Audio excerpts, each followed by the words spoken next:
Seba Enkasa TV so na so say na hwe Enkasa TV a so be subscribe we be like na be share video yi ama obi biara enya bi ahwe na ye anankodwo kyerematen tia waten mo free MPP ku ni mo akofo me on own party a watu ne din movement for change a mo symbol ye afafranto na ono anankodwo kyerematen esinbo say obe expose MPP for na we no dey interview bi share so what they expose MPP for exposing na ne say MPP for ba so yi adwam ka so be na o ma anye bosha mo hia manfo na so me bi o ma anye factory so ka so mbisisi o ma anye na factory bi kula mbisisi ya ibi akodi mrem de ba kula so kura so a nyina so enye adwuma na we de odinye interview na was one penema alankodwo chamatin ingu MPP for any masasa into one ne twetwetwen ya atiefo man koti ye course emresisi a we do bibiara asi is about. You know, I mean, talk is cheap because you can say, oh, it's just a mere,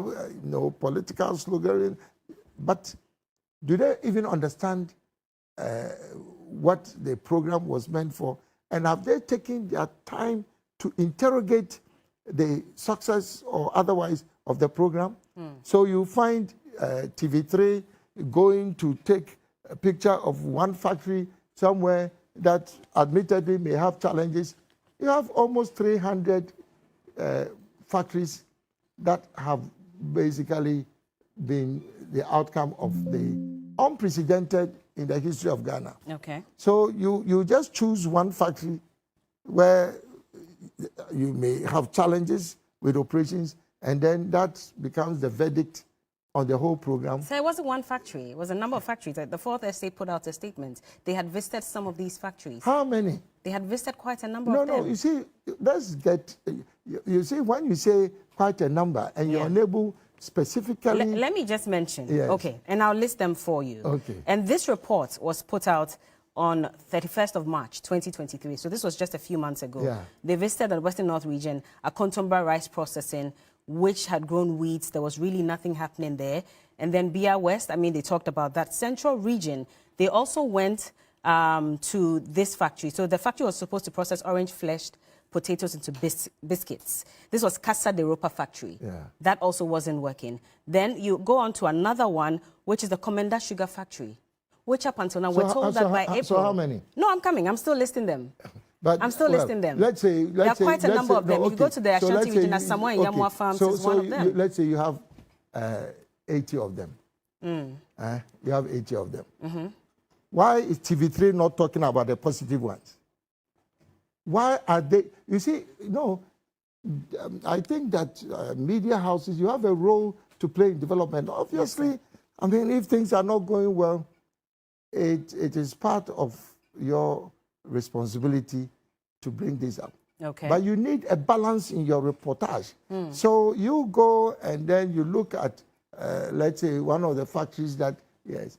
Did you make an effort to interrogate what the challenge was? So you talk about a Kontombra rice factory. There's Unijay Garments, there's Spring Bowls Company. I'm still listing a couple of them, say. But this is an opportunity for you as well to also tell us the successes chopped under one district, one factory. I think that, I don't want to make a blanket judgment on, on this matter. But do we have time? If I want to talk about, Ghanaians, we don't even celebrate our own successes. When I used to travel around the world with the president, in matured economies, Germany, US, the first thing that they mention, which they believe was innovative and something that Ghana should be proud of, is the one district, one factory initiative. I see. I'm telling you.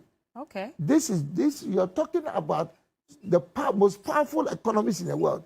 The first thing they talk about is not free SHS. Okay. One district, one factory. Now we are here, TV3 goes round to take, It's not just TV3, the media houses. And this is the Fourth Estate reports that I'm giving you. Okay, all right. On some of these factories that they have visited. Some of them, like which are not working, etc. So that's what I'm saying that, sir, honorably and respectfully, you are here. Yes. You led the ministry. Yeah. And the ministry drove one district, one factory. Yeah. Tell us some of the successes that you chalked. But because you listed some of them. But you see, very respectfully, I don't think it's appropriate for us to invest executive time, to discuss one district, one factory, and all the negative things about the have government. moved on from the negativity. No, but I'm just saying that, look, this is executive time. How much time do we have for an interview? But this is your record in government, sir. Yeah, but... And you're talking about industrialization. Sorry to cut you, but you talk about industrialization in your plan moving forward if you become president. This is key. Yeah. And so this is an opportunity for you to tell Ghanaians about this record that you hold as a former trade minister now wanting to be president. No, but I'm trying to suggest to you that if we want to go into a detailed discussion on just my work in the Ministry of Trade and Industry, you need a full day. We have the time, no. Do you have the time? No, but it doesn't work that way. It doesn't work that way. Okay. I'm saying that as Minister for Trade and Industry, I introduced the most comprehensive program for industrial transformation. Okay. 10 pillars. One day, one off was a small part of it. Okay. One district, one factory. It was just the branding of it that basically has given it. That was a small part of it. 10 pillars. One pillar was to identify new strategic anchor industries for Ghana to diversify our economy away from cocoa and gold.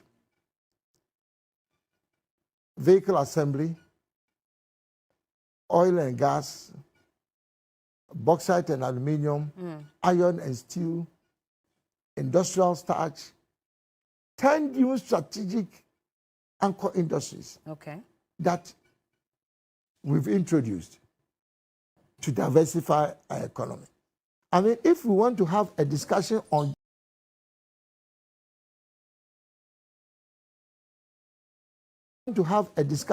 just one of the 10, I want you to get this right. I'm listening, sir. As Minister for Trade and Industry, I put forward a blueprint for industrial transformation. Forget even about trade, only the industry part. 10 key components of industrial transformation. Yes, sir. 1D1F was just one small component.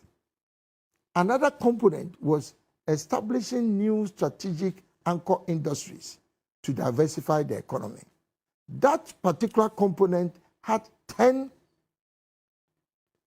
different, I would say, initiatives. Okay. One of them was automobile assembly. Automobile assembly. I'll just give you one example out of the 10 strategic anchor industries. Yes, sir. Within a matter of 2 years, Ghana has been able to attract 5 of the 6 global companies, automobile companies, to Ghana. As I speak now, Toyota is producing, Toyota is producing Hilux. They are producing a saloon car. Okay.